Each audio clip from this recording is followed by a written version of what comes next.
Well, good morning, folks. This is Billy Trout with the Tennessee Department of Revenue's Taxpayer Education section. And on behalf of our Commissioner David Geragino and our staff in Taxpayer Services, we want to welcome you to today's presentation of the New Business Workshop. So for all of you new businesses out there, we'll take a little while this morning to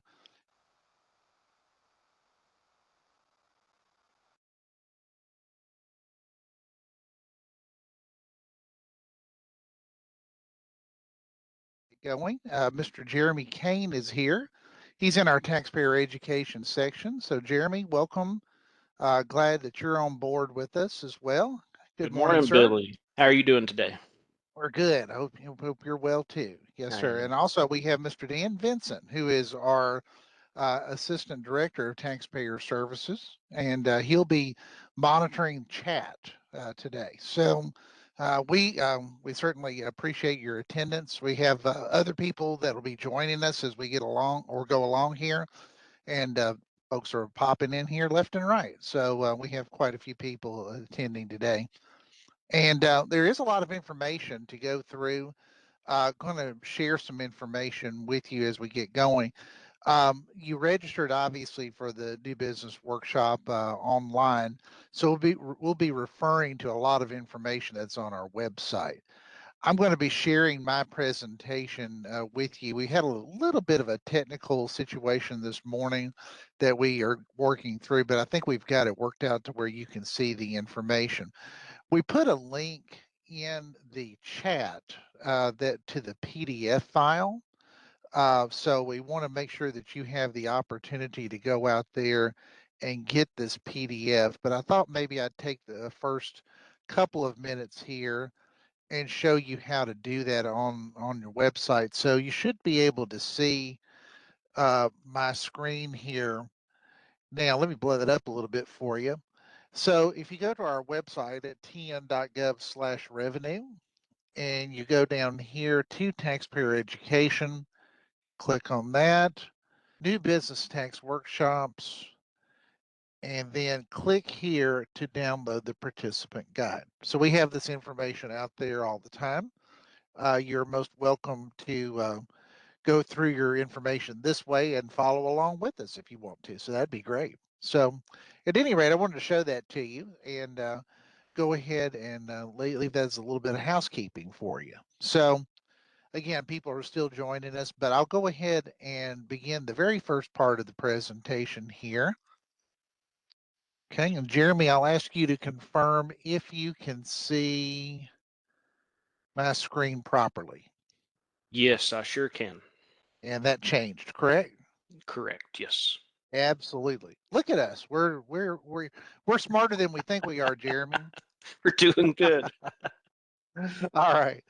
Okay. So beginning this the new business workshop. So why do we pay taxes in Tennessee anyway? What's the purpose of all this? You know, this is tax time as we're recording this today and presenting. It's almost April 15th, the magic day that everybody loves to hate, so to speak.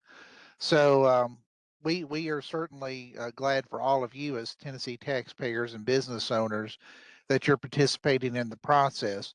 But as you can see on this slide here, all this money that we're collecting up here at the state, you know, it's a lot. You know, we collect billions of dollars for the state of Tennessee, and the majority of what's collected in Tennessee is actually collected by the Department of Revenue and not really any other agency. Very few agencies have their own fees that they collect, but some do. Anyway, lion's share goes to us. So if you look here on this slide and you look at that dollar bill and how each sales tax dollar is spent, as an example, you know, over half of the money that we collect in sales tax, which is the big bear, that's how we generate money in the Department of Revenues, or not the Department of Revenue, but the state of Tennessee is through sales tax. 56 cents of every dollar goes to education. So that's quite a bit of money.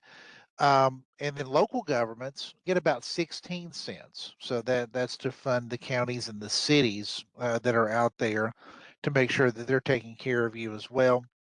And then, of course, the general fund. That's the pool of money that the state operates most of its operations out of. 28 cents goes to that. And as you can see, um, it's a lot of money.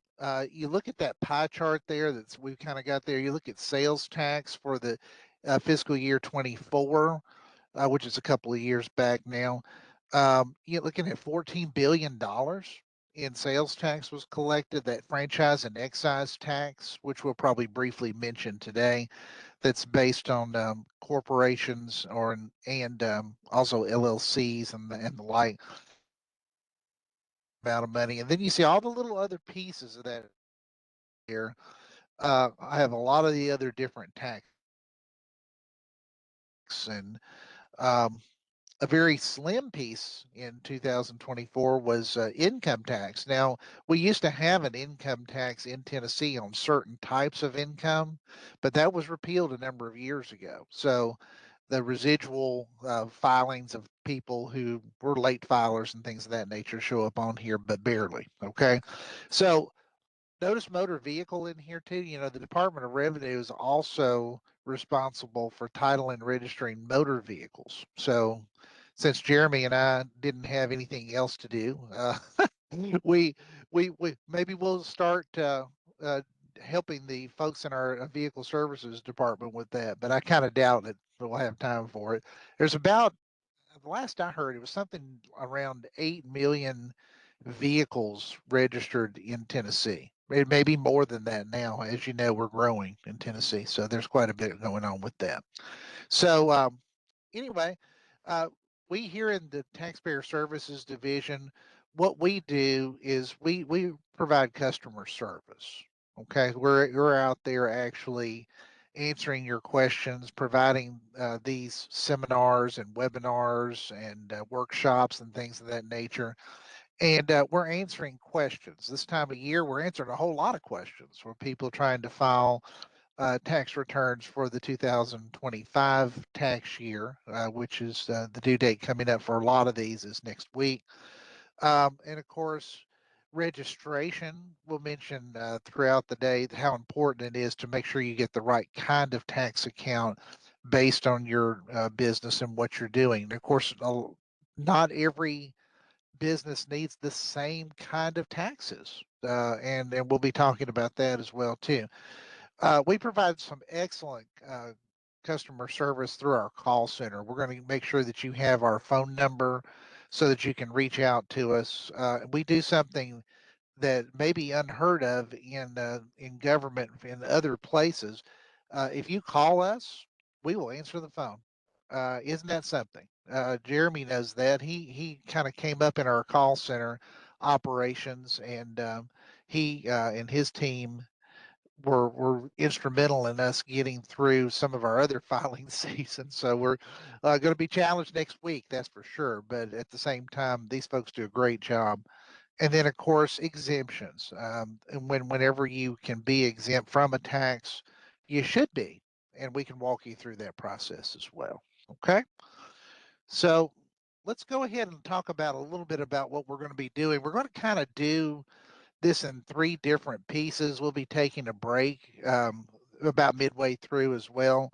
As time permits, we want to make sure that you have an opportunity to do that.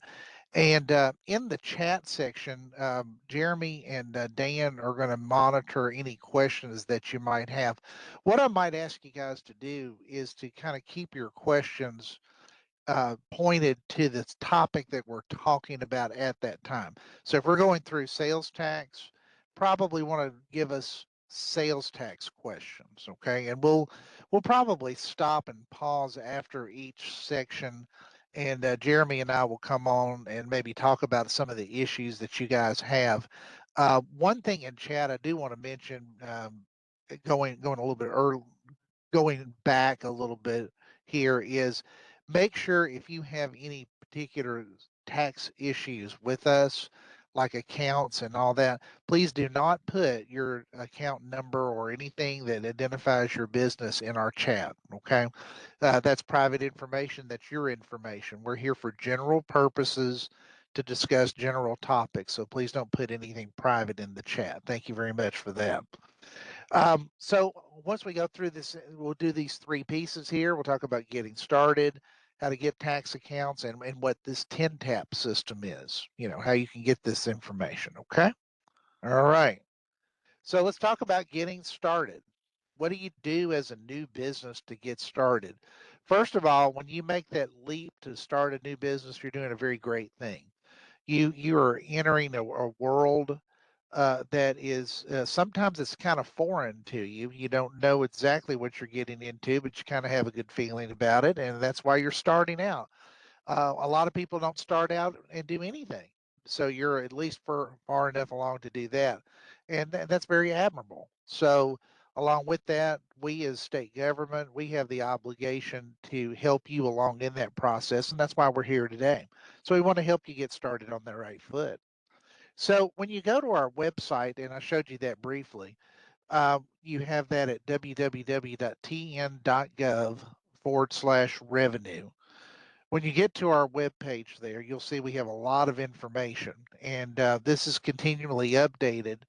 Um, Towards the bottom of the page, generally it'll display a link that says for businesses. So you can see that we have that circled on the screen, but on the screen at www.tn.gov/revenue, click on for businesses, and you'll get to the information that we're going to be talking about to get you going on the right foot. Okay. So let's look at what some of that might be looking like. So when you get to that page, we actually have sort of a new business uh, process for you to kind of look at here. So step one is setting up your new business and then getting to the licenses and permits and establishing your tax accounts here too. So let me go to this checklist here. Let's do this. Bring this over. Should be able to see that. Jeremy, can you see that okay? Yes, yes, very good. Okay. So let's look at this checklist. And this I got from the website. Okay. So establishing a business name. Obviously, you need a name for your business. A DBA name is a good thing. When DBA stands for doing business as. And then you need to know your location address, mailing address, and these are important for registration purposes too. And then we're talking about the different types of business structure. I won't go too deep into this at this particular point, but as you begin your business, you do want to determine if you're going to be a sole proprietor. Now, most small businesses are sole proprietors. In other words, you're kind of working for yourself. You may have somebody helping you, but generally you're the business owner. You may go into partnership with somebody. You might choose, excuse me, to have a limited liability company, an LLC, or even a corporation. Typically not a nonprofit, but the choice of this is yours to make. One word of caution that I want to throw at you here as we start this whole process is if you don't know what type of structure that you need, what type of entity you need on that, you really need to reach out to someone to help you. Okay. Now, we at the Department of Revenue, we're not going to be your advisor per se on that. That's going to be on you. All right. But nevertheless, we will tell you what they mean and what it means to do that. For instance, a lot of people know other people in business that have set up an LLC, okay, which is great. The LLC structure allows you to have some liability protection. It's a good legal way of doing that, but not everybody needs to be an LLC. That's something that is set up for some people. So because your friend who operates a business is an LLC does not necessarily mean you need to do that. It might be, but it might not be. Okay. So there's a lot of things like corporations are complex. For instance, when you set up a corporation or really an LLC also, you're subject to Tennessee's franchise and excise taxes, even if you don't ever do, quote, anything with the business. We hear that quite a bit. I wanted to start a business and never did anything with it. Well, you do have to file franchise and excise tax, and it's at least $100 a year, no matter what. Plus, you have fees that are required through the Tennessee Secretary of State's office. So, um, that's super important there too. Speaking of that, on this list here, going up here, I'll kind of scroll up a little bit for you. Registering your business with the Tennessee Secretary of State. You do need to do that. When are you going to start that business? What if you don't want to start it until June? You want to delay your start date. Okay, so applying for an employer identification number. That's with the Internal Revenue Service. So um, you may be a little freaked out right now. You may be a little overwhelmed. Don't feel that bad. There's a lot that goes on with this too. Some of this other stuff, I'm not going to go through every bit of it, but these other steps here about getting licenses and permits and establishing tax accounts, we're going to be talking about that here in just a little bit as well. So let me get that moved out of the way there too. But again, looking at this list here, you can see there's quite a bit of information that you'll need to go through in order to set that up. Jeremy, I might ask you to come on and see if you've got any sort of comments on that. Jeremy, you've had a lot of experience working with the call center and stuff. What would you say maybe are some of the things that you have seen people ask about as they give us phone calls about new businesses? Absolutely.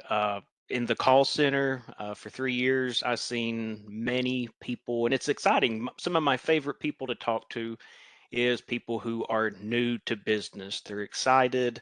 They're hoping to get everything fleshed out correctly. This is one of my favorite resources to point them to if they've not already found it.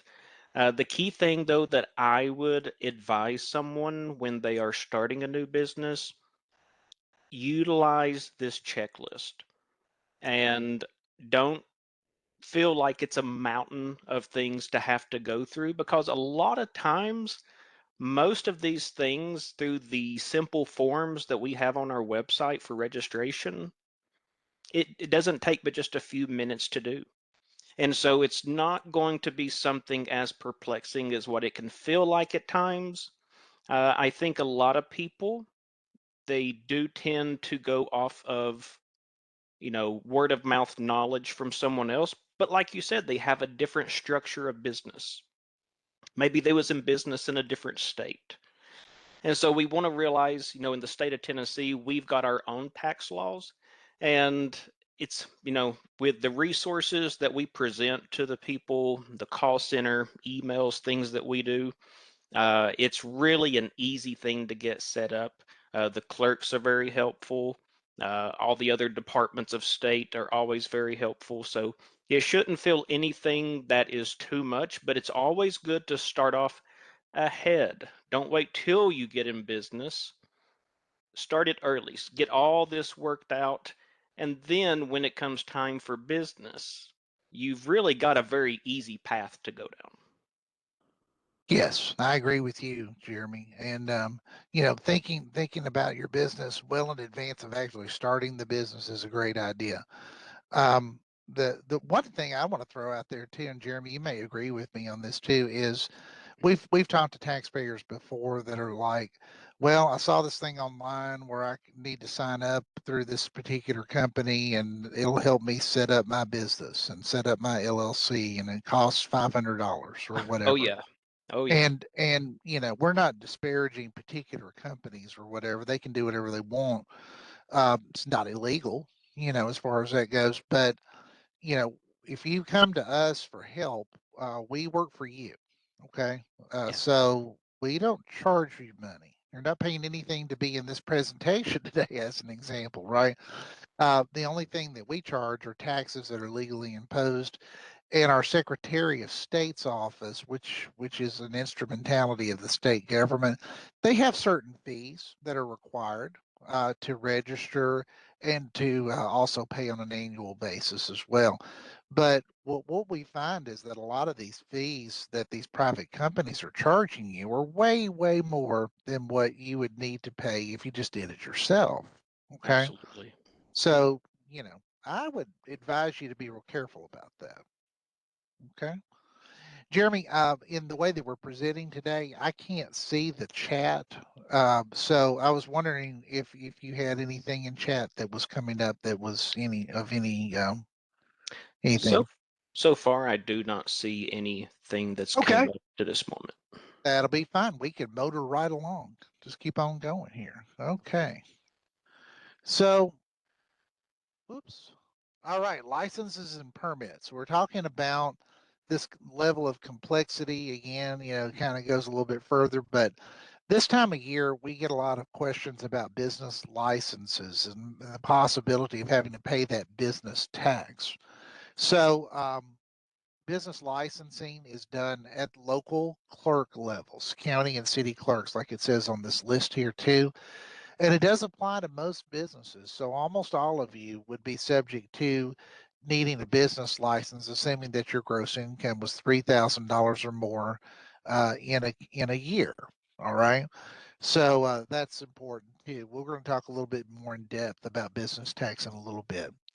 Now, again, talking about that Secretary of State's office there, to file your charter or to register your business with that office, you do need to reach out to the Secretary of State, and that does apply to the entities that you see here on the screen. Um, Federal Employer Identification Number, we call it EIN, and what that is, it comes from the Internal Revenue Service, from the IRS. Okay, and it does apply to a lot of different businesses.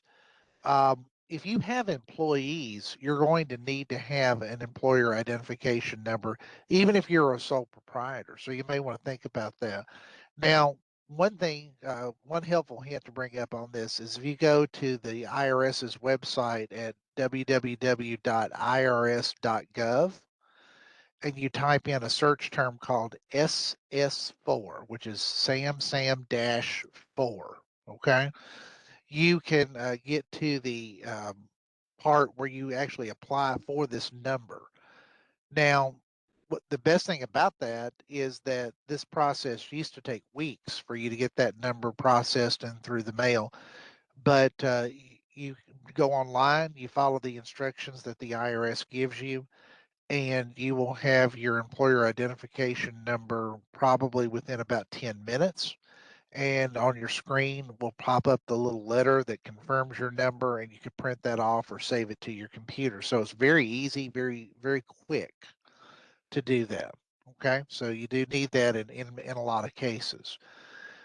With the Tennessee Department of Labor and Workforce Development, there is unemployment insurance that's needed if you have employees. And we are not the experts in that, so we definitely tell you to reach out to Labor and Workforce if you have questions about what that's all about, how to sign into their system. They have a completely different system than what we have, and follow all of the requirements on that. If you don't have employees, it's easy. You don't have to worry about that. Okay. Professional licenses. There are certain professions in Tennessee, like contractors and insurance agents and others that you see here. They are subject to particular licensing requirements, and we do want you to reach out to Commerce and Insurance to make sure that you have the proper professional license. I will say this: for most of you, this is not an issue. You don't have to have a professional license, it's just not needed. But please go to that website, check them out, and then you'll know a little bit more about that too. Now, if your business is selling alcohol, um, you do have to reach out to the Tennessee Alcoholic Beverage Commission. Okay, they are responsible for licensing and making sure that you are compliant with alcohol, uh, all the things relating to alcohol and selling alcohol and displaying the proper things on the walls relative to selling to minors and things of that nature that they regulate. So, there's a lot going on with that, and you do need to be licensed properly for that. Now, here at the Tennessee Department of Revenue, we do help you with the tax part of that, like the liquor by the drink tax and other alcohol taxes that apply or may apply to your business. Of course, obviously, if you don't sell alcohol, you're not worried about this. Okay, so we're not worried about that too. But in big and bold letters towards the bottom there, tax accounts, the Tennessee Department of Revenue. We have most of our businesses with, and there's some exceptions, uh, are going to need to register with us. Okay, so there we go. So you do need to do that. All right. That's just kind of a good general overview of licenses and permits. So now we'll talk about the different kinds of tax accounts that you might need. Since we're talking about the Department of Revenue, here's kind of a splash through of what that is. So if you go to our website at www.tn.gov/revenue and click on the word taxes, you can do that from either the graphic that you see here on your screen, or you can go to the top menu bar under taxes and click on the type of tax that you need: sales tax, business tax, franchise and excise tax, and it'll take you right there. And that way you can get to where you need to go to. So let's talk about the three main tax types that apply to your business. For sales tax is charged on the sale of tangible personal property. Tangible personal property is stuff you can touch and feel. Okay. And it applies when your sales are over $4,800 annually. That's $400 a month on average.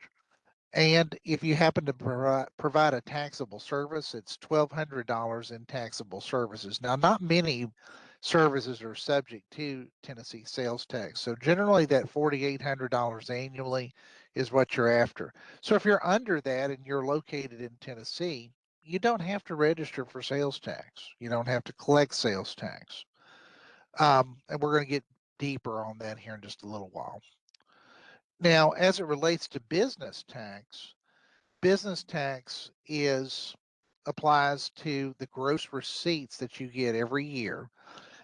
But it only applies to businesses that have $100,000 or more in annual receipts. So if you're under that amount, which likely you are as a new business, you don't really have to pay business tax. What you have to do is you have to get these minimal licenses. You see this on your screen here, minimal license required for under 100,000, and you renew those licenses with the county clerk. And if you're located in a city, with the city clerk as well. Those fees are $15 annually for each license. So instead of paying a tax, you're just paying a license fee. So that's the way that goes. If you haven't gotten a business license yet and you're in operation, you do want to go ahead and get one with the county. Go to the county clerk, or you can register with us on 10Tap. We can show you how to do that, but you're still going to end up having to interact with the local county clerk and city clerk if applicable, right? So there you go. So make sure you know about that. Franchise and excise taxes. These businesses that are required to register with the Tennessee Secretary of State, the corporations and the LLCs I mentioned before, are required to get franchise and excise tax registration. You do need this number before you can file and pay the tax that's due every single year. So this time of year, we usually have people that come to us and they're kind of nervous because they haven't gotten their number, and they need it right now because they have to file and pay by April 15th. So we try to help them very quickly, and it's sort of challenging, to be really honest with you, but we certainly do the best we can on that. All right. So I want to talk about sales tax, and then we'll probably take a little break and see if we got any other questions or anything. But sales tax, like I mentioned earlier, is sort of the big bear in Tennessee. It's about 60% of the money that we take in at the Department of Revenue is from sales tax. So again, it only applies to businesses that have over $4,800 annually in that revenue, and we mentioned that on the other slide, or $1,200 in taxable services. So it applies to that tangible personal property and some services, and the location, or excuse me, the rate is based on the location where you are in Tennessee. Now, the sales tax rate, the state sales tax rate is 7%. Then on most everything that we sell, except for a few oddities, like for instance, food.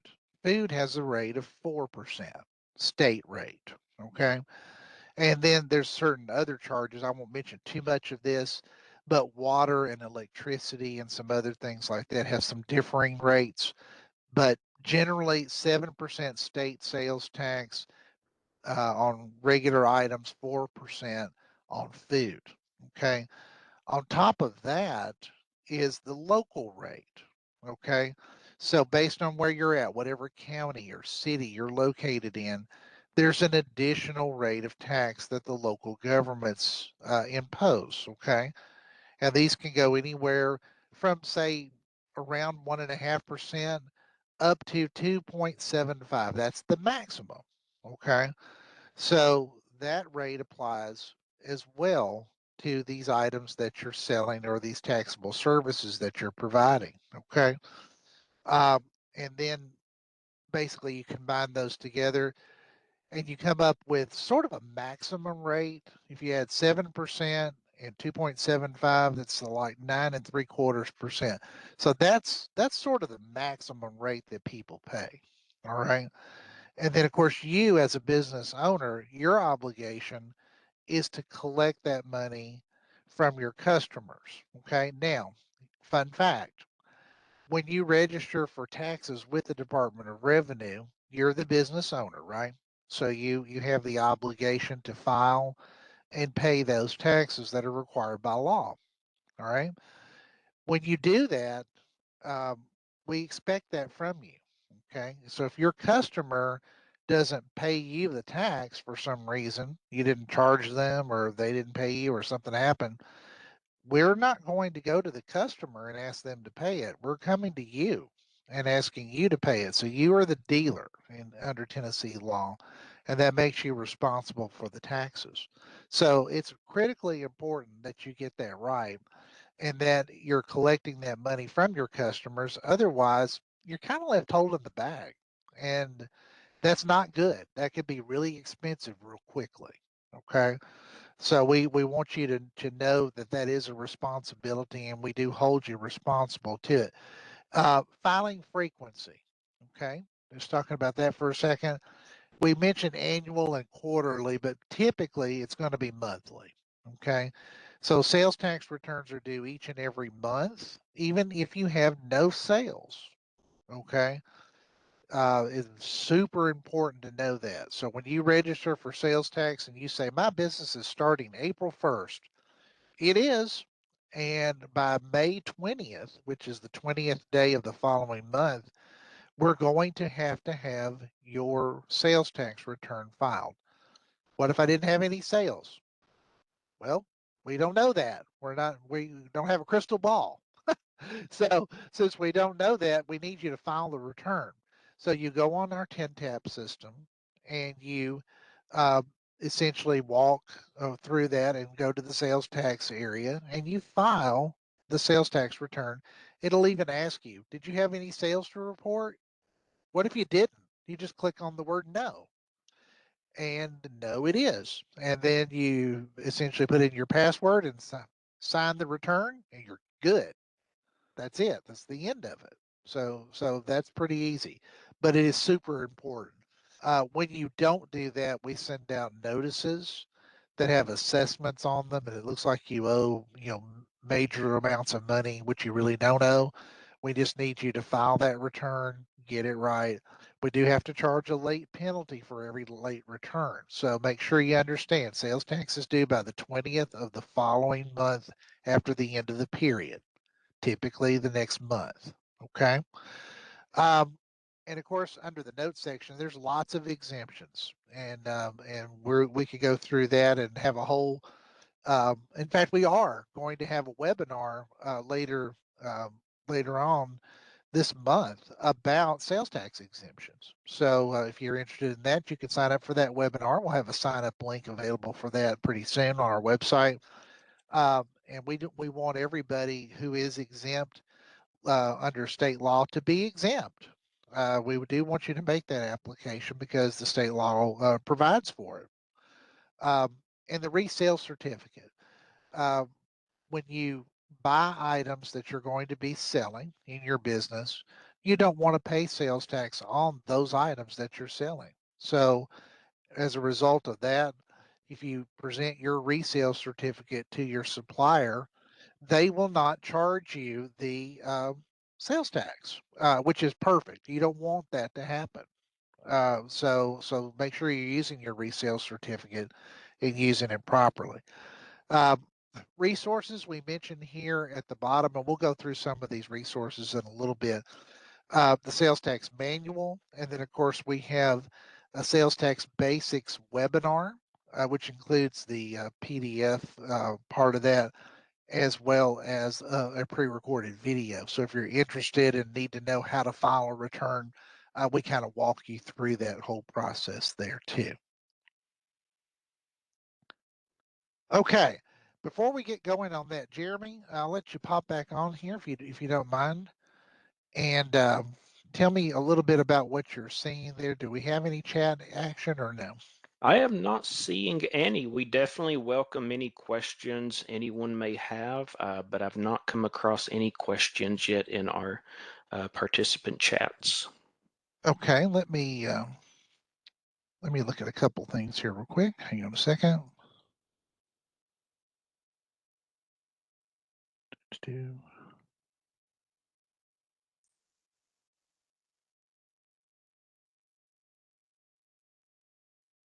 Okay, bear with me just a moment.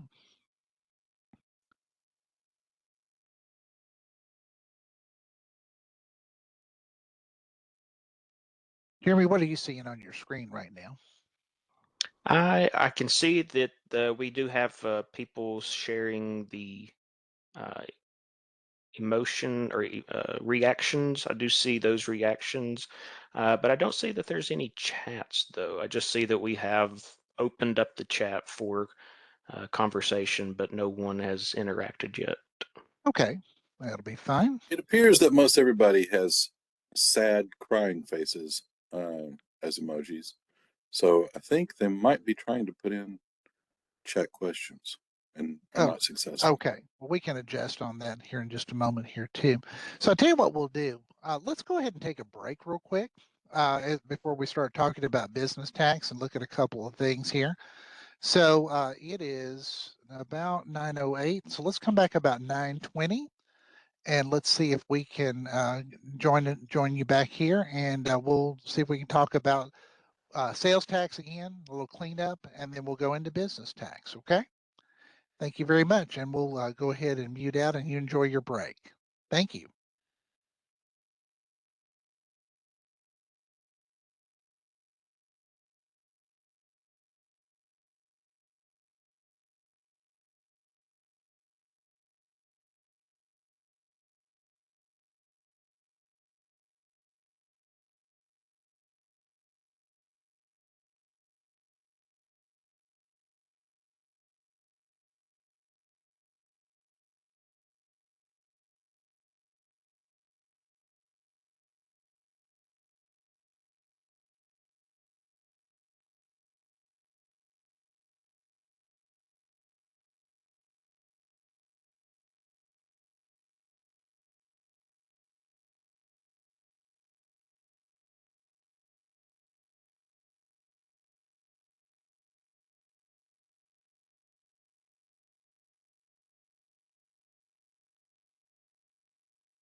Okay, and we're back.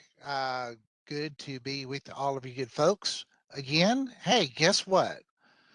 Through the magic of technology, we have fixed the issue with the fabulous chat. So you can chat with us now. And I am really sorry that that was messed up. I'm going to say it's my fault because why not? It's okay. So anyway, I appreciate all the time on that, and thanks to those of you that reached out about that and helped us address that technical issue. You can chat with us now. I'm going to just leave it on. Now, when we're doing the presentation part here, I probably won't be diving into chat as much, but Jeremy and I will go through these different chat things. Either Jeremy or Dan will chat with you directly, or we'll answer a few of your questions here live as we go through this. So, we've already sort of talked about this first part here in sales tax. So I want to bring Jeremy back up with me, if you would there, Jeremy, and we're going to talk about a couple of these issues that folks have popped in about. And again, thanks for being patient with us. We appreciate it. So um, Casey was asking, as a third party administrator, can I report multiple clients as ones who are now exempt from the business tax? That's a hot topic issue. Oh, yeah. And I was just wondering if you had a comment on that one, Jeremy, as we get going. So as report multiple clients at once who are now exempt from business tax. So if you're wanting to communicate with us, you can definitely reach out to us either through phone or email I and think let us email is know. probably even better right now. Email for that probably would work more sufficient, as we could have all that information presented at once. But Right, that's not uncommon, though, for people to send in multiple requests of multiple businesses. Happens all the time. right. And we would prefer that you do that sooner than later, because as we approach April 15th, it gets to be really bad. So thank, thanks for your attention to that too. Leo was asking, he says, I paid a part of February and March sales tax on March 20th last month, so it'll be on the February return. So is it correct to report no sale for the March? Well, yeah, and Dan has already answered that. So yeah, that would be okay to do in that particular situation. Now, ideally, you want to report sales within each month. Okay, so moving forward, you want to make sure that you do that. But if you've remitted to the state, that's going to cover you. I think that's what Dan was getting to on that. Um, Laura says she has a question about where to find a list of businesses that need to collect sales tax as you buy homes and sell them on terms. Don't know if sales tax is involved in that. No, it's not. I can answer that one, Laura, real quickly. You're not selling tangible personal property. Real property is real property, not tangible, so it's not subject to sales tax. And Lori had a question about the $4,800 threshold. Do you have to file sales tax returns before you hit the $4,800 threshold? And Dan mentioned, thank you, Dan, perfect. If you collect sales tax, it's going to have to be remitted. So Yeah. even if you're under that amount for whatever reason and you've gone ahead and registered, then you're going to need to have that sales tax return for you, and you're going to have to remit the sales tax based on whatever sales that you make. Um, if you are, yeah, and if you're not providing anything that's taxable, you don't even need a sales tax account. That's maybe one other thing there too. Jeremy, are you seeing any others you want to touch on real quick? Yeah, someone, Catherine said, I own a wedding floral business and take about 12 weddings a year. Can I pay my sales tax when the full payment is made, or do I need to pay sales on the deposit I collect before the final amount is due? Okay, well, my answer to that would be in Tennessee, we operate sales tax on a cash basis Cash basis. situation. So what you would want to do is report any money that you receive within the month as a sale within that month. Okay. So in other words, let's say you were selling something on an installment basis. Okay. And you've got a payment that came in this month. Well, it would go on this month's tax return, right? The payment for next month that you receive goes on the next one. So it goes along those same lines there. That's It's in the same sort of genre as far as that goes. So no, you don't wait until you get everything. You have to report it as you move along. Okay. Anything else, Jeremy, you see on there that you'd like to touch on? Yes, let me scroll back to it here. Okay. Well, Dan, he just answered it, but Shaniqua, she had a great question. She said, "So just to be clear, even though I did not get any sales in January and February, was I supposed to still file the sales tax for those months?"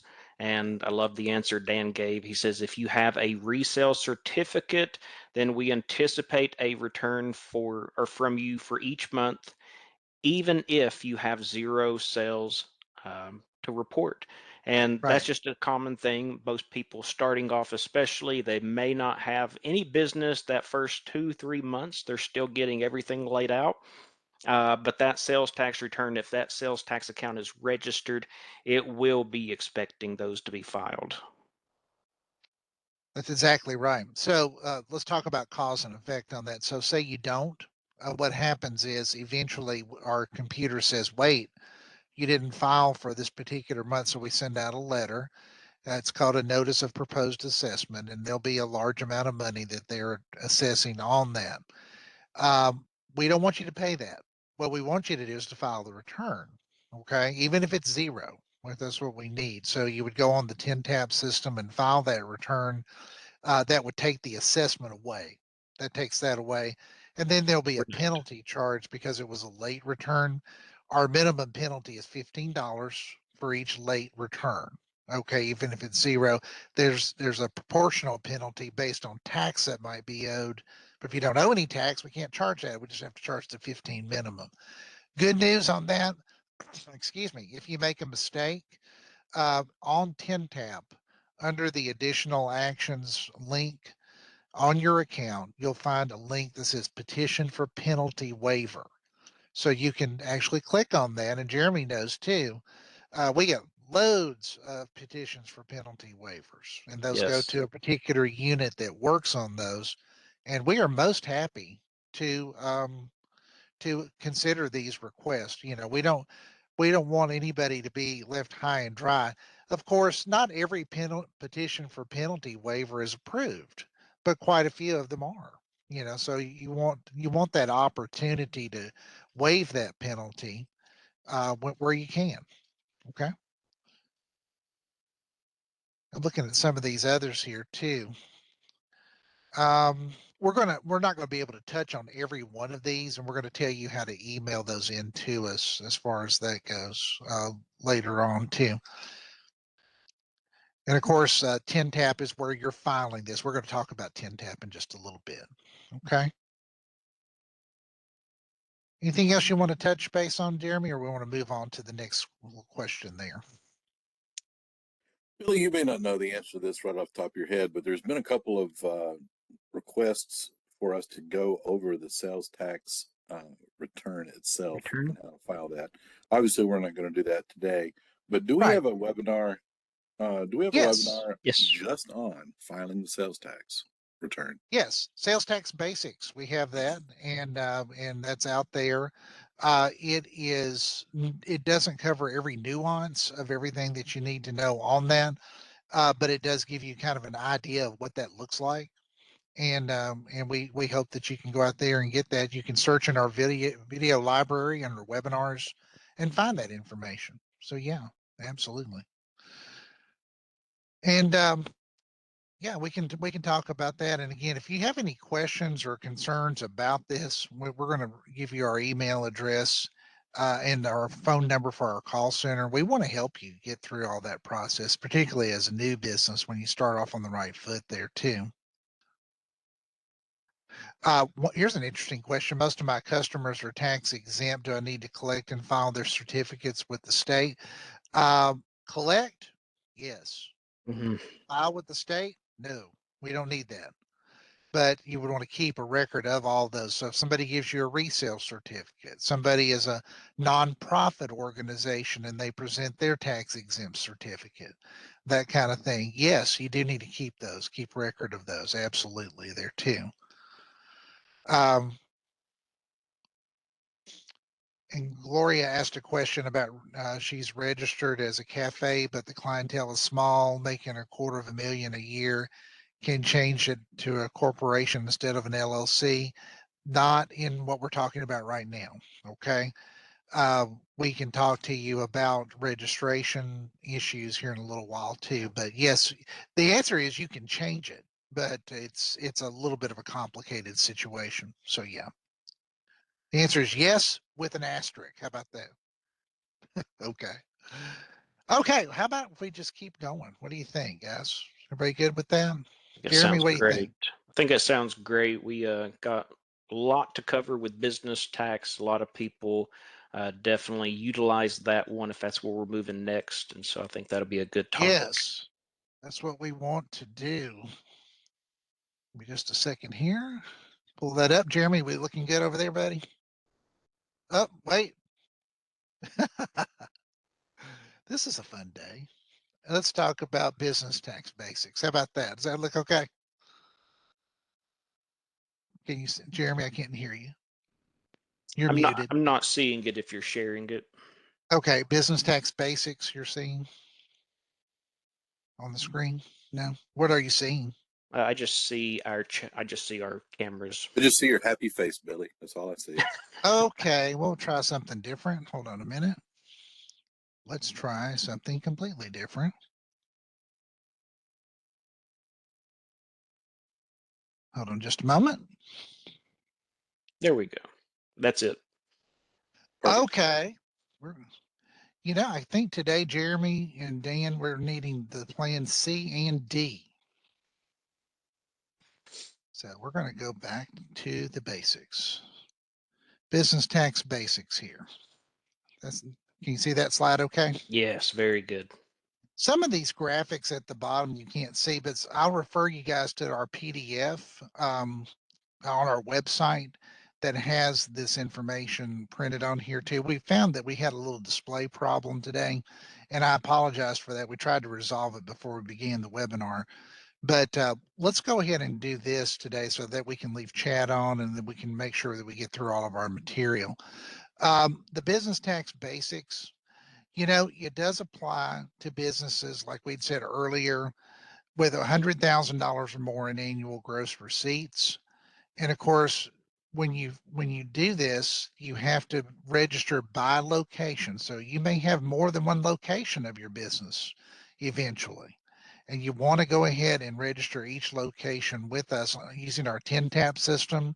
Or if you reach out to the local clerk's offices, like we were talking about before, the county and the city clerks, then we are most willing to, or they are most willing to help you register all of your locations. Okay. You're going to pay that business tax. Typically, you don't pass that along to your customers, although the law says you could, but it's a very small tax. Every rate of business tax is way less than 1%. So you want to be able to file that return on an annual basis if your gross receipts are $100,000 or more.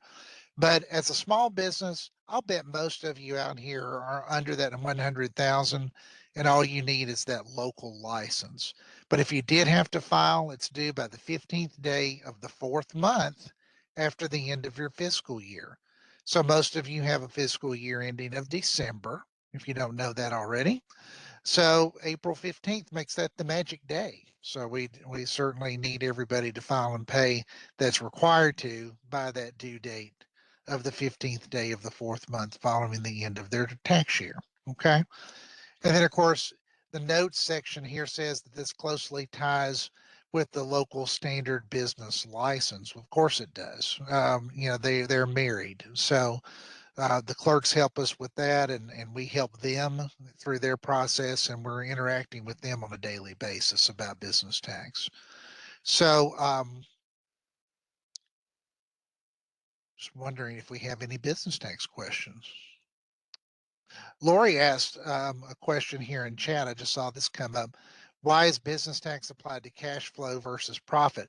Lori, great question. Let me tell you, honestly, it's the will of the Tennessee State Legislature. Okay. Gross receipts for business tax started, I don't know why you need to know this, but it started in 1971, started a long time ago, right? So it was decided that that was how the tax was to be applied. So what's interesting about that is you could have a high gross and not be making very much money because you've had to invest money in equipment and other things like that, maybe payroll, the other things like that, and you may not be having much of a profit. But that is the way that the law is written, Lori. It's a great question, though. It's a fine question to ask. It's just the way the law is written, though. I see another great question. It's from user CCDR, and he says, I am a service business that repairs real property in multiple counties. Do I need multiple local licenses or just where my business is established? We help contractors immensely. That is a booming business style in the state of Tennessee. And I think Billy can agree here. For, you know, you want to register where you're domiciled at, where your business is headquartered at. But if you are traveling through the state of Tennessee and you are surpassing the thresholds of, the 3 to 100,000 or over $100,000, then you absolutely will need to register in these other counties and cities to make sure that you're licensed. Plus, a lot of with contractors, sometimes if there's going to be a bid, you may have to have that license anyway just to get that contract. Yes, that's right. That's exactly right. So, yeah, let me talk about that in a little bit more detail here. Let me try to share something else with you here for just a second. And give me just a minute to kind of go to a different area here.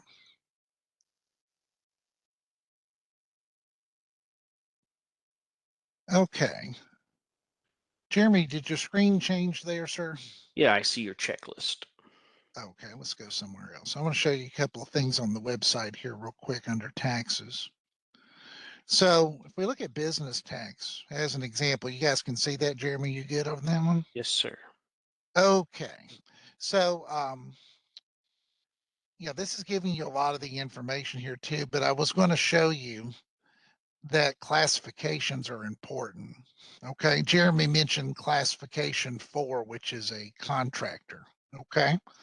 So when you see this, that's a contractor. And to sort of piggyback on what Jeremy was saying and what the question was, our contractor folks usually are going to be doing more than $100,000 on different contracts in different counties and cities most of the time. Okay.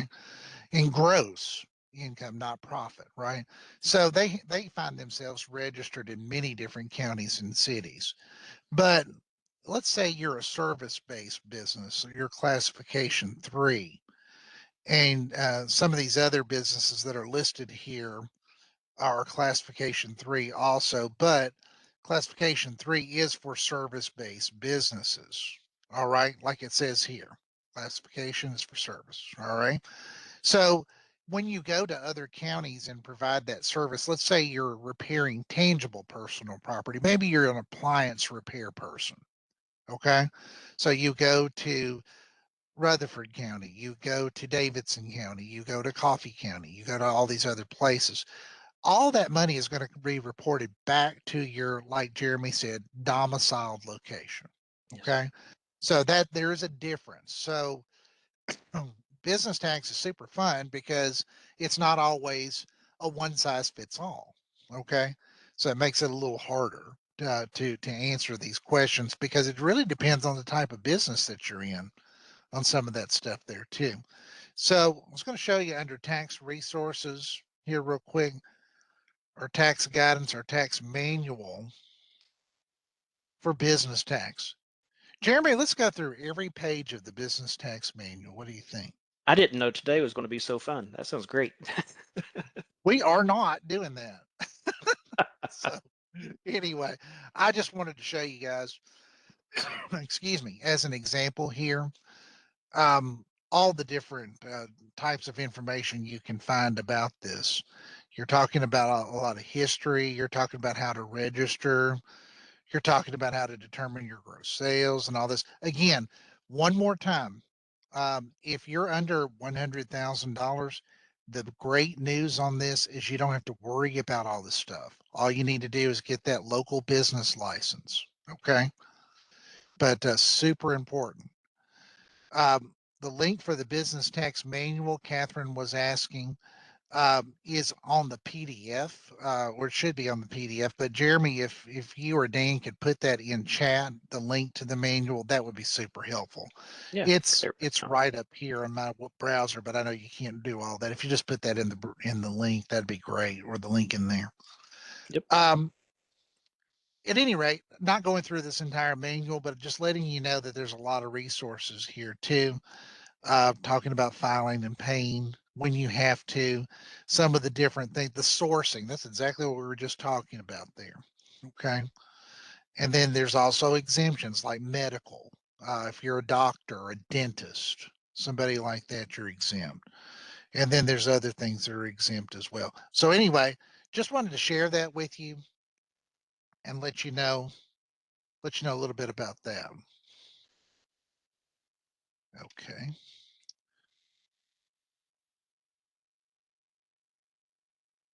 All right. Now, hold on just a moment. Jeremy, seen anything in chat that we need to get to?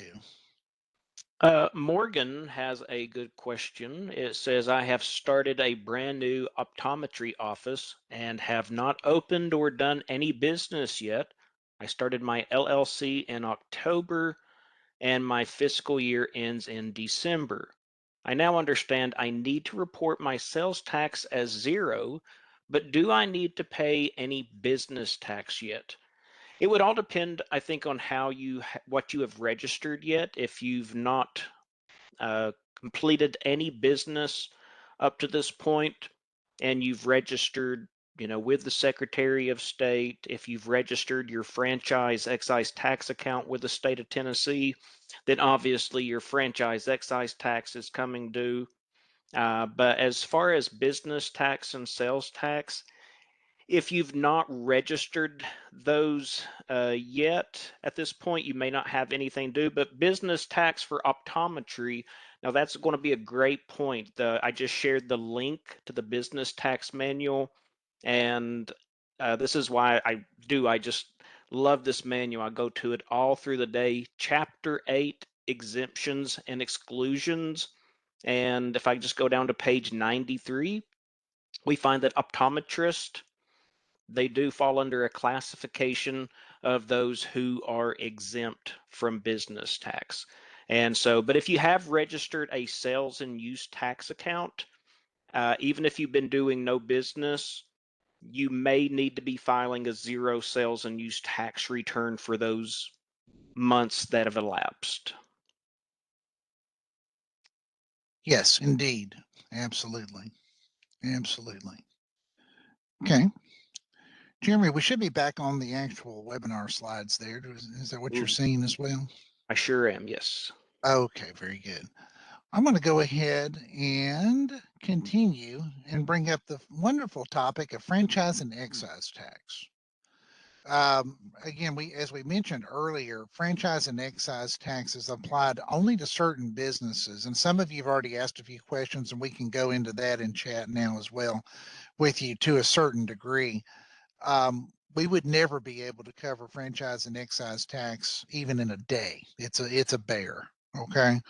But again, it applies to businesses that are required to register with the Tennessee Secretary of State's office, corporations and LLCs of that nature too. And like it says here on this slide, sole proprietors don't owe this tax. So most of you are sole proprietors. As such, you're not going to have to worry about that. So when you do have to file and pay this tax, it is a net worth tax, and it's also an excise tax on your earnings. So franchise and excise taxes. Okay. You see the rates there, and I'm not going to confuse you about how to calculate that. It's sort of deep and hairy and ugly. but it can be done. It can be done on our 10-tap system for those of you that have to file that. And then, of course, you as the business owner, you're going to be responsible for that. You're never going to charge franchise and excise tax to a customer. Okay. And it's due again the 15th day of the 4th month after the fiscal year end. Ring a bell? Yeah, absolutely. And then, of course, estimated tax payments apply. You have to pay in throughout the year. Uh, just wanted to make sure that you're paying in as you need to, so you don't get penalized. The extension, you can get an extension also automatically. If you have an IRS extension, will extend you for up to 7 months. You can receive that as well for the franchise and excise tax, which is different because our business tax and sales tax don't have extensions. And then, of course, what you'll do when you file franchise and excise taxes, typically you'll do your federal tax return, and then you'll take the figures from that federal return and use it to file the state tax return. And then, of course, simultaneously, you'll go to the Secretary of State's office and you'll register over there as well. So as you can see, we have links here to the manual. These are all on our website as well. And we do have basics webinars, the PDF form, and the video posted on our website as well too on that. So, I really don't want to go too deep into franchise and excise because it's very confusing, and most of you don't have to do that particular return, so it's not so much of an issue. Jeremy, I was wondering what you're seeing now about that particular topic. Okay, so I see here it says, does a 501c3 nonprofit corporation need to file franchise and excise tax? Typically, the answer to that is no. Typically, okay. There can be some situations. My understanding is that if your business were to be, or the nonprofit were to be operating a side business or something like that that could generate business income, then it may be subject to it. That's normally not going to happen. So we find that almost all 501c3s, which is an IRS designation, by the way, is a charitable organization, are not going to be subject to franchise and excise tax, and no need to register. Another good question, it looks like it's getting some good thumbs up on it, is from Adam. He says, how do you pay in franchise and excise throughout the year? And I think, Billy, he might be referring to estimated payments. Yes, and that's done on the 10-tap system when you can go out and sign into your account and look under the payment section and say that you would like to make an estimated tax payment. And basically, if you think about it this way, franchise and excise tax is sort of a pay-as-you-go system. So that's what you're doing. You're paying as you go, and moving through that throughout the year, making quarterly payments, so that you're not charged any extra amount of money for not making the quarterly payments. John, he's asking, I am extending my federal return. Do I need to file a separate extension form for franchise and excise? It's not necessary to do that. It is not. Now you can. We do have a form available on our website. It's called a FAE 173 form. It's available. You're welcome to do that, but it's not necessary to do that because it's when you file your federal extension, when you file your state form with us, the franchise and excise, it'll ask you, did you file a federal extension? And you click yes, then we honor that. So we'll honor that. Now, one thing to know is that the extension does not extend your time to make the payment. Okay. So if there was a quarterly payment due or a final payment due for this tax year of 2025, for example, you can't use the extension to further your ability to make the payment. Okay. Now, clearly, when you're talking about estimated tax payments, it is an estimate, right? So you're not going to know exactly to the dollar what you owe. So you might actually owe a little bit when you ultimately file.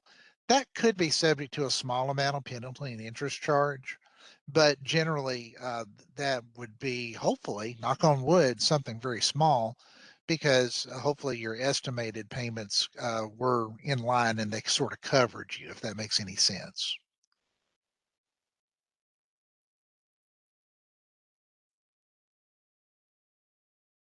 Okay, we have another good question here. I really like this one. It's something I see occasionally.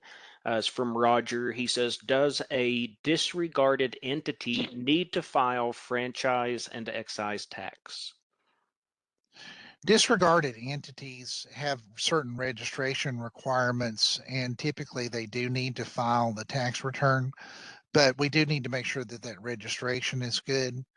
And we will definitely want you to reach out to our franchise and excise tax experts. Let me go ahead and give you guys that phone number real quick if you want to jot it down. This is for our unit of experts in franchise and excise tax. And we'll go through some of this stuff later on. It's 615-253-0700. Again, 615-253-0700. And we're here Monday through Friday from 8 in the morning to 4:30 in the afternoon Central Time, excluding holidays and obviously and on weekends. But yes, generally the answer to that is yes. We've had several questions asking, it's kind of two questions combined here between Donna and then Abby. They were asking, are general partnerships also exempt from the F&E? Donna asked, and then Abby asked, is sole proprietors the only entities that do not owe the franchise excise tax? And Billy, correct me if I'm wrong, but sole proprietorships and general partnerships are going to be the two exclusive areas where franchise and excise tax is not going to be required. Yep, that's exactly right. Sure is. So if you have either a sole proprietorship or a general partnership, you're not going to be subject to the franchise and excise tax. Again, early on when we were talking about how to set up your entities, what kind of structure do you want? It's very important to make a really good decision, okay? Because everything does have cause and effect. If you register for and you're set up as an LLC and you've got all that stuff set up and you're all locked in, then you're going to pay franchise and excise tax every year. Yes, and Dan pointed out here too to one of our participants too, franchise and excise tax is 0700 615-253-0700, but our general call center number is 615-253-0600. Okay, that's the difference. And if you get into our system and you talk to somebody, I promise you we'll help you somehow. Okay. We can do that. Single member LLCs work the same as it relates to franchise and excise tax. One, I think Lisa was asking that question. So if you're an LLC, you're paying franchise and excise tax, that $100 a year at least. Okay. All right. So franchise and excise tax, super fun, right? Anything else you want to talk about, Mr. Jeremy? I think just one of the key things for franchise excise tax is to remember when you are registering that it is going to require you to have some information from other state entities like the Secretary of State. And so, make sure that you do have that information available when you're registering for your franchise excise tax, because it'll be asking you, what is your commence date, your Secretary of State control number. So that's some good things to make sure you do register with the Secretary of State. Make sure you keep that information readily available for when you register for franchise and excise tax too. Very good. Very good. Now, also, if we're not getting to your questions as we're going through this, we're not going to be able to answer everybody's question live. So we do have quite a number of people on here. So just understand that we are trying to get to as many as we can. And we also have to move through a whole lot more material. So with that, I'm going to go ahead and move to the next section there too. We're going to basically tell you at the end how you can reach out to us, and we will definitely help you with any of the issues that you might have. Okay. Okay. Like it says here, we've got over 24 different kinds of taxes in Tennessee and different fees involved. Liquor by the drink, tire fees, motor fuel, tobacco taxes, things like that. But in your PDF form and also on our website, there's links to all this information. You know, we've got all the stuff in different tax manuals. I showed you some of those resources earlier. You can get to these other taxes just by clicking on the word taxes and going out there. We'll probably splash out to the website again in a little while and look at some more information that may be helpful to you. But you know, all of our webinars that we've done, the dozens of webinars that we've done over the years are posted out there as well. And then the revenue help FAQs, really good. We have quite a library of frequently asked questions that are out there that are posted, and they're out there 24/7. So you've got access to that information and can basically get any of the information that you need. And if you can't, you know how to reach out to people, and that's the main thing we want to tell you about today. So along those lines, we do want to bring up briefly the liquor by the drink tax, which is a tax for businesses that sell alcohol and wine for consumption on the premises. Okay. Now, beer is not subject to liquor by the drink tax, but it does have its own tax structure, and beer permits and things like that are needed from local governments if you plan to sell beer, either packaged beer or beer at, say, a restaurant or bar or wherever you're at on that too. So you'd have to reach out to local government about that too. The rate on this liquor by the drink is 15%.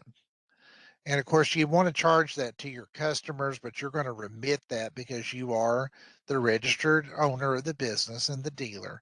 So you have that that obligation to file that monthly tax return. And then, of course, you do need to make sure that you're licensed properly, as we mentioned earlier in the presentation with the Alcohol Beverage Commission in Tennessee. You know, we won't go to a lot of more detail about that too, but we do get a fair number of questions from general taxpayers out there about, I went to a restaurant and got a drink and it cost me all this extra money in tax. You're telling me that the tax on a mixed drink can be 15% plus the sales tax? Yes, it can be. So if you do 15% and then another 9.75% on top of that, that looks a whole lot like almost 25%. It's a lot of money. So it does shock some people sometimes, but it is what it is. And you know, just wanted to bring that up as it relates to liquor by the drink, because we do get a fair number of questions about that tax. Okay. Okay, so I want to talk a little bit now about the process of delinquencies and general accounts and how we handle this sort of information. So, as we mentioned earlier, if you fail to file a tax return of any type with us, penalty and interest is going to apply to any of these delinquent or deficient payments. And then the amount that's charged is 5% of the unpaid amount, and it's up to a maximum of 25%. And then there's interest on top of that. And it can get to be kind of high if you owe us a lot of money. And obviously, we send out notices like these notices of proposed assessment. And we do want you to reach out to us and make sure that you are, you're communicating with us if you have any issues. All right. But we'll work with you and try to get you all back on track.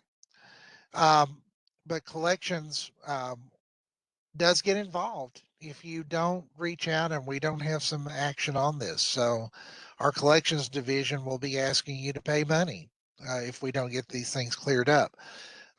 We do work with taxpayers on things when they get out of a little bit outside your control. For instance, if you owed a large tax bill that you weren't expecting and there's no way for you to make that payment, you just can't do it because of the way things are set up, then you do need to um, maybe set up some sort of a plan, a payment plan, or have a communication with our collections division. Again, sort of a last ditch effort. So it's super important to do that where you can. But whatever you do, guys, whatever you do, best advice you've heard all day, don't ignore letters that we send to you. If we send you a letter, if we send you an email, something like that, please pay attention to it. Please make sure that we are communicating with you and you with us, and we will hold hands together and get that taken care of for you. Okay. And of course, if you overpay for whatever reason, we can certainly refund you your money. And we handle refunds by the dozens every day. And then, or you could use it as a credit, perhaps to another tax period or another type of tax that you might owe. And we'll work with you on that as well. And we do have a special webinar about tax compliance that we certainly are glad to refer you to, and it's in our webinar library. Okay, now, Jeremy, anything in chat that needs to be addressed right now, sir? No, it looks like between me and Dan answering and what we've shared through the webinar, it looks like we've got everything caught up on Okay. the Okay. And questions. again, if we've missed your question, we apologize, but we will, in the interest of time, we'll have to keep going on that too. But this slide that's up here now about what you need to do to close your business, it says in red, you must notify us with any business ownership changes or closure. We've got to know that. I cannot tell you how many hundreds and really actually thousands of businesses that we deal with on a regular basis that said, well, I just got out of business 2 years ago and I didn't do anything else about it. Well, you know what? We, again, do not have a crystal ball. We don't know that your business closed until you communicate with us.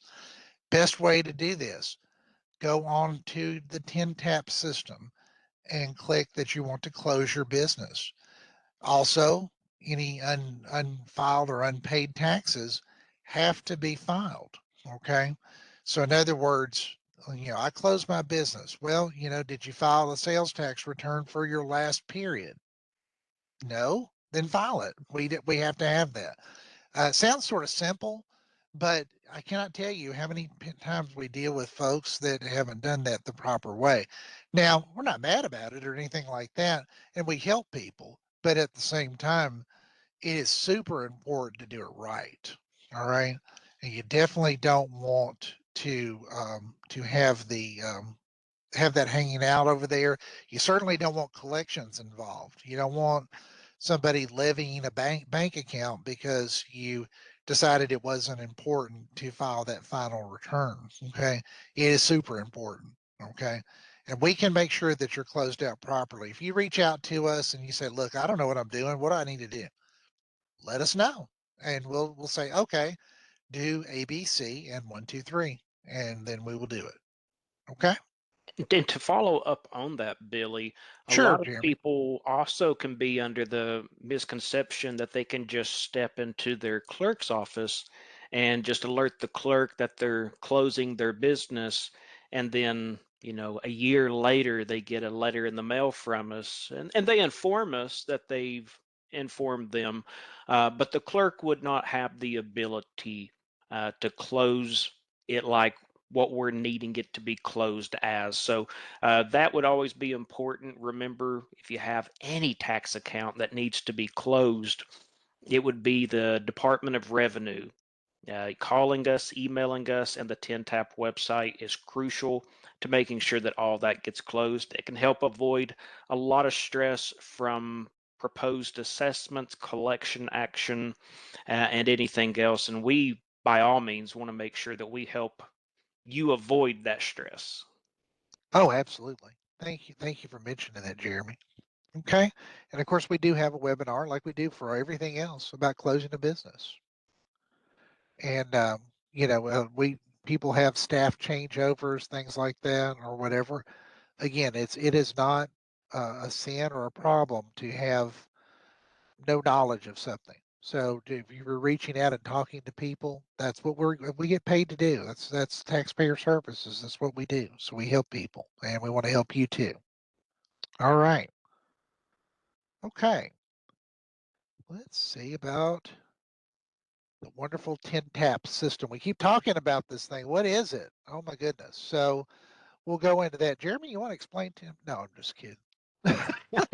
I'm very well versed in TNTAP. I think it's one of the greatest assets that technology has brought to us. Is we're no longer bound by pen and paper, but we can have it in a digital format that you can log into, and it's full of options. It's full of as far as um, seeing all of your tax documents, your payments, reviewing old returns, amending returns, gaining access to accounts, anything that you are needing to do. It is within TNTAP, and I try to drive everyone to it just because of the simplicity of the website. Right, exactly. Exactly. So with that, let's talk about what this is. So in order to get to the TNTAP system, there's a link right on the front page. Says e-file and pay, and you can see it circled here on the screen, and it's just to www.tn.gov/revenue and click on the TNTAP TNTAP logo, and you'll be able to go to that section to look at your screens to see what's going on. And basically an overview of kind of what the system is about. You're going to register for all of your different tax accounts, the sales tax, the business tax if you need it, franchise and excise tax if you need it. And then of course it's the method for electronically filing and remitting your payments on there too. But like Jeremy was saying, with technology and everything, what's great about it, if you use online banking, which most of you do, I'm sure, think of it like that, because you've got full access to your accounts, all of your different tax accounts with the state, not necessarily Secretary of State or unemployment tax or any of that. But with our taxes at Revenue, it's a one-stop shop. Okay. You'll see if you've got problems. You'll see where you need to plug holes, so to speak. And then you can also go in and fix returns that were filed by mistake. Maybe you made a mistake on it. You need to fix it. You can amend it. Excuse me. Sorry about that. You can get to all of your certificates and letters and things of that nature too. And as it says here on screen, all taxpayers should have access to your master TNTAP account. Jeremy, would you explain what that means to the folks? Absolutely. So when you are registering, whether it's your sole proprietorship, partnership, LLC, corporation, uh, that key user ID that is being registered for the business, this gives you master access through the TNTAP portal. With that master access, you have a good ability at this point to control. Let's say that you have a team of 3 or 4 people who are helping you within the business, and they are each doing separate taxes. You have the ability to create their user IDs. You have ability to make certain adjustments on the account that only a master access would have, payment plans. You would have options to revoke access to anybody, even including like a third party administrator, maybe if you change CPAs or something like that. So it gives you just a good arm's length reach into the system to make sure that your business digitally, you have the control to manage who has access to what. Right, right. And that's important. You know, when you talk about things like third party access and other access on TNTAP, what's really great is if you have an accountant or somebody that does your taxes, they're going to want to have access to your account too. So, Jeremy, can you explain to them just real quickly about maybe some things that it's worth knowing about what these accountants might need in order to help them get access to that account real quick? Absolutely. So anytime if you are going to a third party, a CPA, a bookkeeper, accountant, someone who's helping you with the taxes, they're going to need to know, first of all, how is your business registered? Are you registered through your social security number, I-10, the FEIN, and they're going to have to know all this, the entity's name, and then when they are gaining access to your account, they'll need to know which tax accounts you have registered with us. I see a lot of times people may only inform the accountant about the franchise excise tax, but they did not inform them of an additional business tax that they thought the accountant would file. So make sure that you provide them all of your tax accounts. And then there's going to be basically 3 to 4 pieces of crucial information that that accountant will need in order to gain access. And we provide all this to you. So you're going to have from us a certificate of registration for any tax account that you register. And on that certificate of registration, it will have your account type, your account ID, it will have a letter ID, it will even show the zip code associated with where your business is located. And these are all parts that is on the gain access to an account page. And so I usually encourage people, if you're going to have someone gain access to it, locate that certificate of registration, make a copy of it, provide that to your CPA. This will give them all the information they need to gain access. And if CPAs are calling us, oftentimes it's usually one of those key parts have been left off of that list. But we do see a lot of people utilize CPAs. We love helping the CPAs. They're a great bunch, and they got a lot of work this time of year, but very common, good information to have. Yes, absolutely. And it's really difficult when you're talking about if you're a CPA or an accountant this time of year, they're going through the ringer and they are really reaching out to us. Most of them have already closed a lot of the holes, so to speak, with us at this point of the year, but there'll be some last minute things like that too. So the best thing you can do as a business owner, if you're not doing this stuff yourself, is to make sure you're handing that CPA or that accountant all the information that they need. Okay. So thanks. Those are great hints, Jeremy. That's awesome. Thank you. Thank you very much. Um, and again, full access to these accounts. There should be no surprises.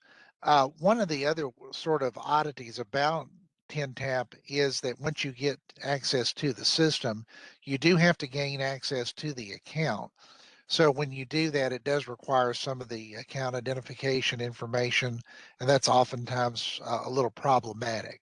Okay. We can help you with that. We can make sure that you get access to all your accounts. So if you get stuck, let us know so we can reach out and assist you. Um, again, with TNTAP here, showing you a couple extra things here. We do have a lot of different in pieces of information in the revenue help section, these frequently asked questions that was mentioning earlier that tell you about logging in and gaining access, like I just mentioned, to another account there. So that information is at your fingertips too. Loads and loads of stuff for you guys. The 10-tap assistant is something that's sort of interesting. It's a little box that pops up on your screen in the upper right corner of the screen, a little blue box that you can click on. And once you do that, you can type in your question. And if there's a readily available answer, it will pop up on your screen. If not, it will tell you that there is not an answer, and then it'll tell you how you can send us a message. And then we will answer your question that way because it'll be routed effectively into us so that we can respond to you directly. Okay. All right. So just a quick look here at what 10-tap looks like once you go in. A couple of things that we have outlined here for you in the top right corner under your name. There's a manage profile link there. And so what you could do is click on that link and change any of the contact information on your profile that you need to and update as needed. Towards the top left, we do have the different sections. Your summary section is one you'll come to quite often because it's going to list all of your different types of taxes. In the example that we have on the screen, we have business tax for this corporation and franchise tax for this corporation, which by the way is a fake company, not real. Just want to make sure you know that. And then of course the Action Center is where you find out information about your different notices. You can certainly click on the more link and get to lots more information there too as well. But under the tax account itself, in this example on screen for business tax, you see 3 links. One is labeled make a payment. One is labeled view file returns, and one is for additional actions or licenses. So by clicking on those sublinks, you get to different menus under there so that you can do what it says, make a payment, view or file a return, or get to some other information. So each of these different accounts has different sublinks under there. Okay. So it's once you get used to it, it's really not that difficult. But I will say, starting out and kind of getting a feel for it, it could be a little difficult for you. So under the Action Center, I mentioned before how you can see different pieces of information, and Jeremy was talking about certificates and things of that nature. But this particular fake taxpayer here has, excuse me, 7 unread messages. You know, we're trying to reach out to them about something that might be going on. For sales tax for them, they have a balance due. We want them to make a payment. You know, and then of course we're telling them they need to file their tax return. In this case, fake return here for April 2021. So there's a delinquency out there for that person. All right. And then the more tab, isn't there more? Look at all that stuff, guys. You can manage your account. You can register a new account. Maybe you are starting to sell, I don't know, liquor by the drink. How about that? So there you go. You want to click on register a new account and get a liquor by the drink account. Payment plans. We talked about the collections issue. You might need that. Printing certificate that you might need under additional services. All the other things that you see here, none of which always apply to your situation. Okay, but access to your account, letters. It says here in the bottom right, letters, and you want to view anything that you see on there. So we've referred throughout the presentation about ways to get help. So I want to make sure that you know how to do that on our website. So for revenue help, you click on that top link there and go right to it. And then our library of information is there as well. Let me stop our presentation here. I'm going to see if I can go out to our website real quick and show you a couple things.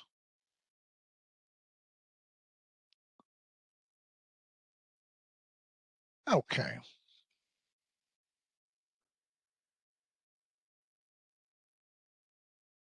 Okay. Jeremy, you seen the website there, sir?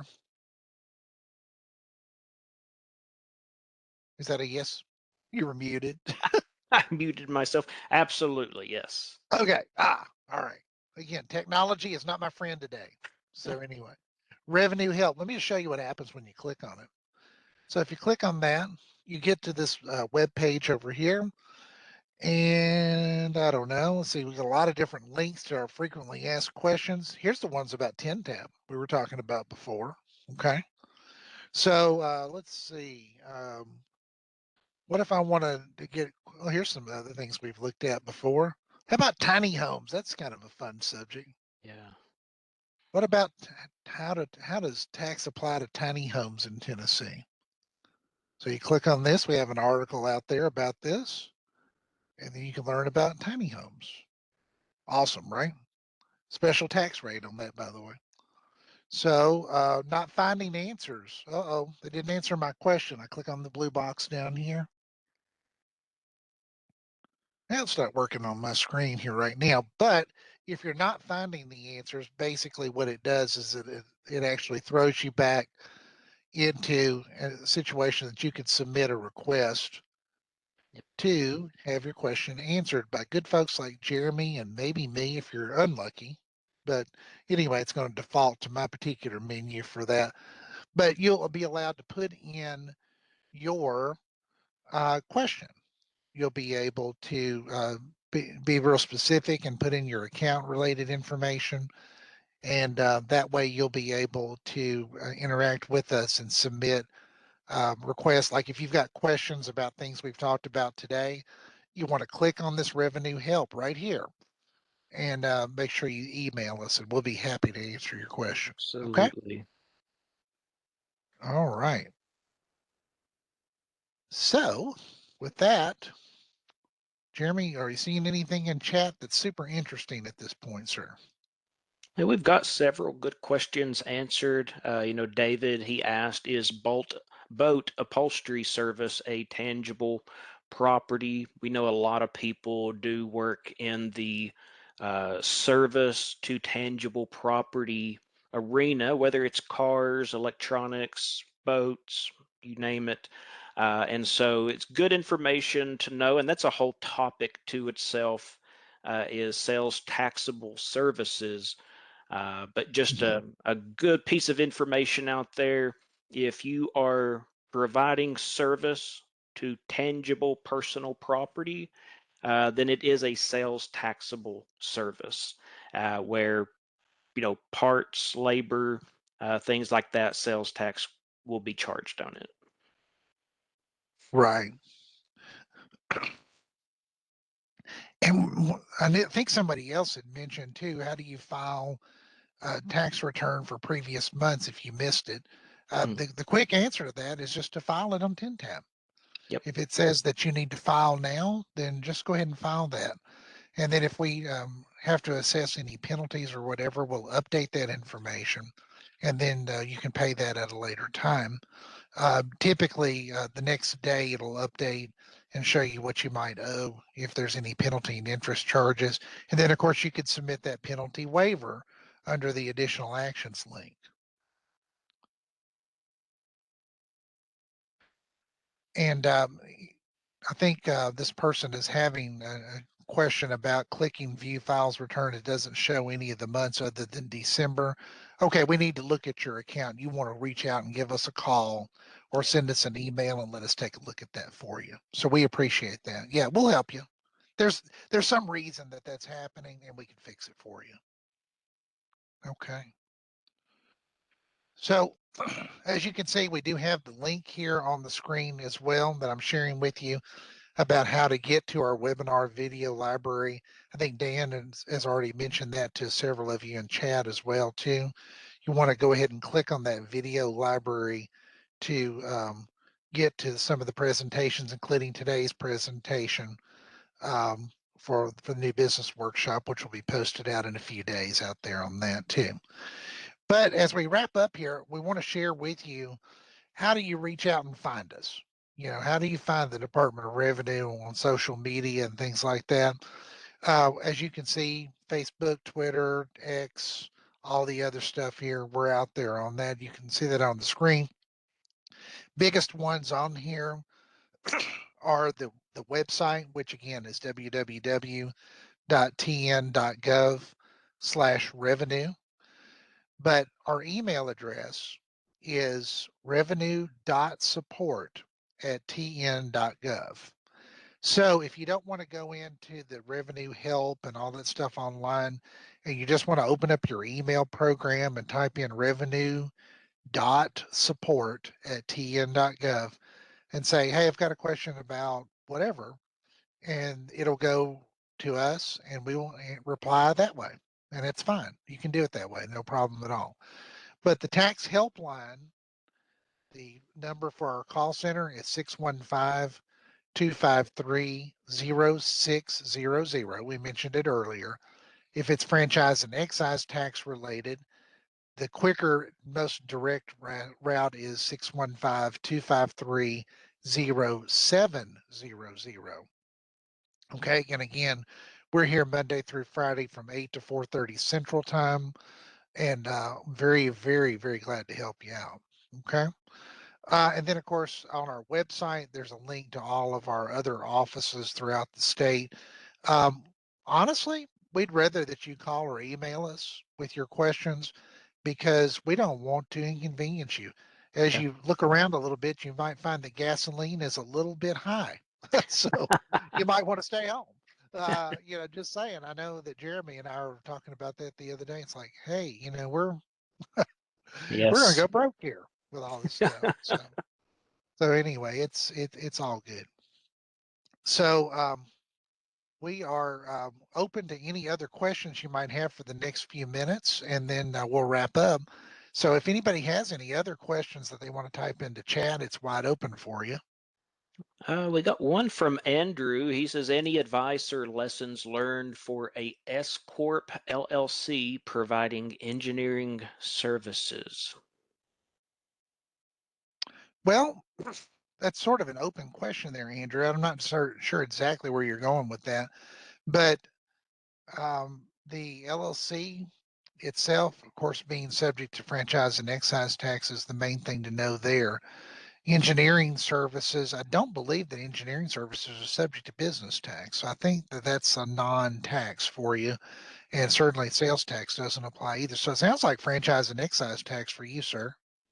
That's it. RT has asked, does a second LLC need to be opened or created if opening a second business in the same general field but under a different name? Will a separate business license be needed also? That is a question that doesn't have a great answer. Let me tell you the reason why. Can you operate more than one business under an LLC? Absolutely. You sure can. But the key on that is about books and records. Okay. I think a lot of people that are wanting to operate two different businesses want to keep their books and records separate. So as such, they might want to set up two different LLCs. Okay. Now, you know, as far as a DBA name on an LLC, that's going to typically be the LLC's name. So that doesn't enter into it. But I was wondering, Jeremy, if what you've seen from your call center background on stuff like that. It's probably pretty common. I usually advise for people to look into the way that you're structured. Um, Oftentimes, we will see people who have multiple locations. Maybe they're running a restaurant, maybe something along those lines, and you'll see them have multiple locations. But under a legal name, if you're providing a host of different services, sometimes I do feel that that can get more chaotic, and it does sometimes fall easier just to keep each one to their own. But we would defer that to the tax professionals. Um, hope that kind of gives some guidance on it. But Right. for the most part, though, it's not uncommon to see an LLC have, depending on the type of business, maybe it'll have 5 locations, 10 locations, but typically they're all providing pretty much the same. And usually they typically kind of share more of a common name, but it's just really up to how you want to keep things structured and how you want to keep up with it, report it. Right. Right. And John asked a question. It said, for franchise and excise, is there an annual threshold exemption amount? No, sir, there is not. So if you had 0 activity, it's still going to be $100 a year. Okay. So again, super important to make sure that when you're setting up businesses that you understand there is that a tax obligation for franchise and excise tax for those LLCs and corporations. Morgan, she had a good question. She said, so I already opened a business tax account last month, but earlier you said optometrists are exempt from business tax. How do I fix that or close that tax account or apply for exemption?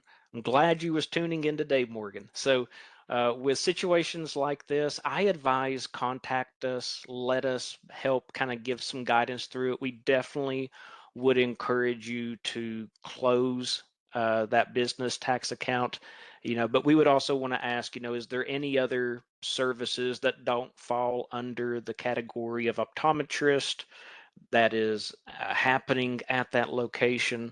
But if that's the main and the only thing that you're providing there, then yeah, we're going to help you get that closed out and notate the account for that. That's a good question. Glad you was viewing today.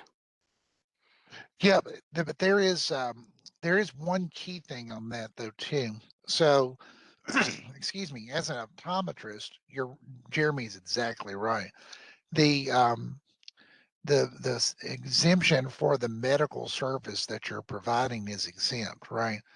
But the sale of eyeglasses and things of that nature is not exempt. So depends on what you're doing. If Yep. if there's another entity that's selling the product there and you're just the optometrist, what Jeremy said is exactly right.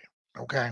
So, but we know that may not be the same for every business that's out there. You might be wearing more than one hat. So for Yeah. the things that you're taxable for, you want to make sure that you're registered on that. So as you can see, it's situational.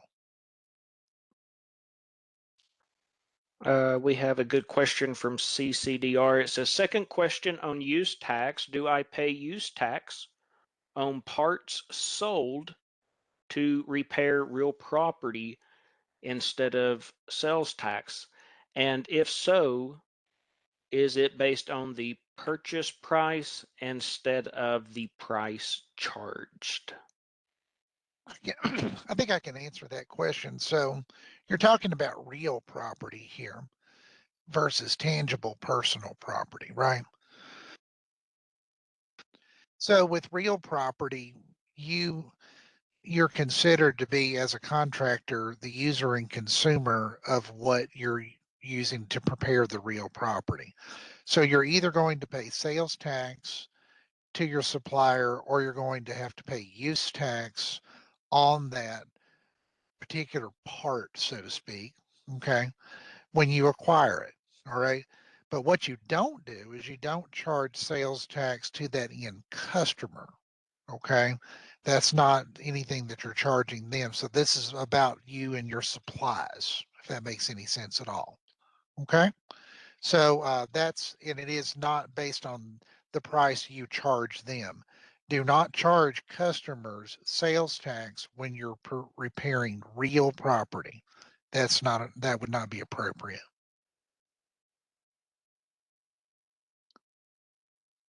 Okay. Ooh, what's John Higgins? John, would a machine shop that provides engineering design and product manufacturing services be subject to business tax? engineering services are exempt. How's it handled when goods are provided and combined for the business? That one we might have to dig a little bit on, John. John, I'd ask you to email us that question and let us find out a little bit more about how your business is set up. I would be interested to know if there was some sort of manufacturing exemption for you. And let me give you a general answer and then email us on specifics. But manufacturers as a rule are exempt from business tax. Okay. They're exempt from their manufacturing location and also any locations that are reasonably adjacent to that. There's something in the law about that. I'm not recalling off the top of my head, but it's like an adjacent warehouse or an adjacent operation would also be exempt if you're manufacturing. So we'd be glad to dig in with you on that to see if that manufacturing exemption might apply to your situation. One good question, Billy. I've actually never seen this question before, so it's a great one from Apogee Vending. Do I pay use tax on resale items that get destroyed or expired, or is there somewhere to record that? Yes, you would. You would do that on the sales tax return. You would go ahead and report use tax on your sales tax return to pay the tax on the destroyed items. The reason for that is because you acquired them with your resale certificate. It didn't pay your sales tax up front, which would make perfect sense, right? So anything that's damaged, destroyed, shoplifted, there's one for you. That is removed from inventory. Had no sales tax on it, so it should be use tax was technically due on that. So yes, thank you for bringing that up. That's a great question.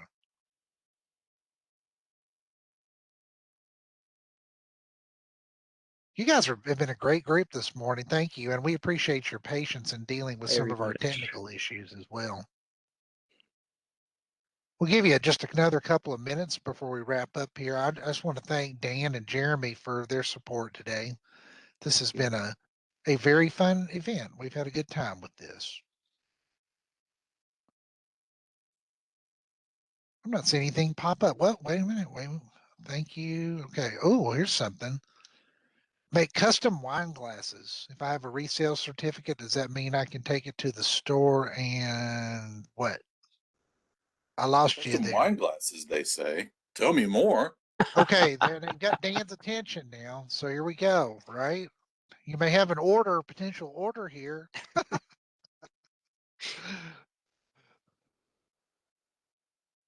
The rest of that question dropped off. We'll give you just a minute to type the rest of that in. She had asked, I'm sorry, I'm assuming it's a lady. She'd asked a question about a resale certificate earlier. So I bet she has a really good question she would like for us to answer. Well, and we would be glad to do that. But she may have had a connection issue there too. But to answer a general question in that area, your resale certificate allows you to buy the supplies needed to make things. So if you needed to buy glasses or other materials, then you would be able to do that with your resale certificate. And then when you sell it, obviously you're going to collect sales tax on the sale of your glasses or whatever you're selling there too.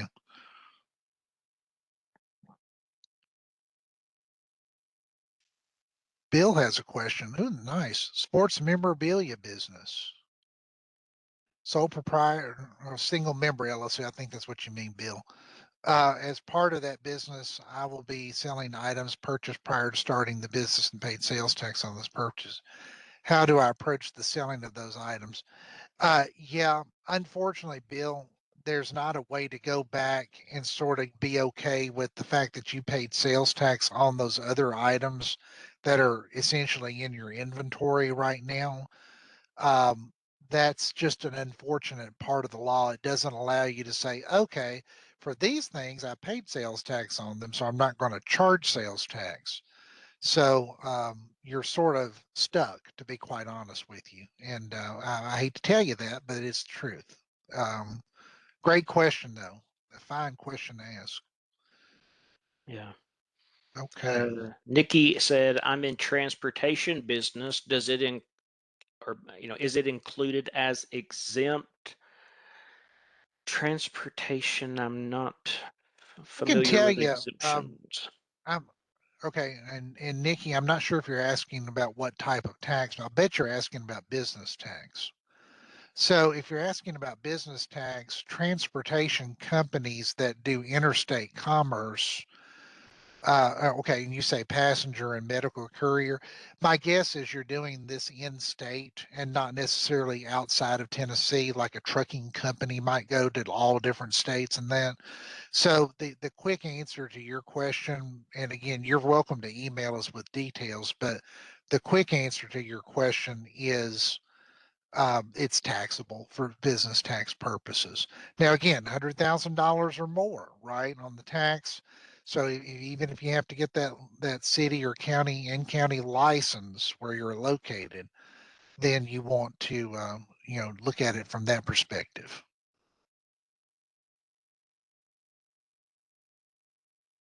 And let me type in the address, revenue.support at tn.gov is our email address. There you go. All right. Well, with that, I think that we'll wrap up things. Thank you again. I want to show you a couple things here as we leave. Other resources I just want to touch on very quickly. There's a lot of really good organizations out there like Economic Community Development. They have a smart startup guide, small business development centers throughout the state there as well. SCORE is an interesting organization. There's retired executives generally involved with the SCORE Association, and they give advice to new business owners. And you should go to SCORE, www.score.org, and get information about that. And the federal government has help through the Small Business Administration at www.sba.gov. And that's a great way to maybe find out some information. Okay. So we've already gone through the questions part. So when we wrap up the webinar here in just a second, we're going to, it should direct you to a little survey. If you would complete that, that would be great. And also it'll give you the opportunity, if you're an accountant, that if you need CPE credit, which I don't know that there's that many of y'all on here for that, we can work with you on that as well. So with that, Dan, Jeremy, we certainly appreciate your help today. And we appreciate all of the assistance that all of our new business owners give to the economy of Tennessee. We know it's hard, but we hope we've been able to help you today to help make your taxes less taxing. How about that? Okay. So we'll go ahead and sign off for now. And again, questions, email or call us. And you guys have a great day. Thank you very much. Thanks, guys.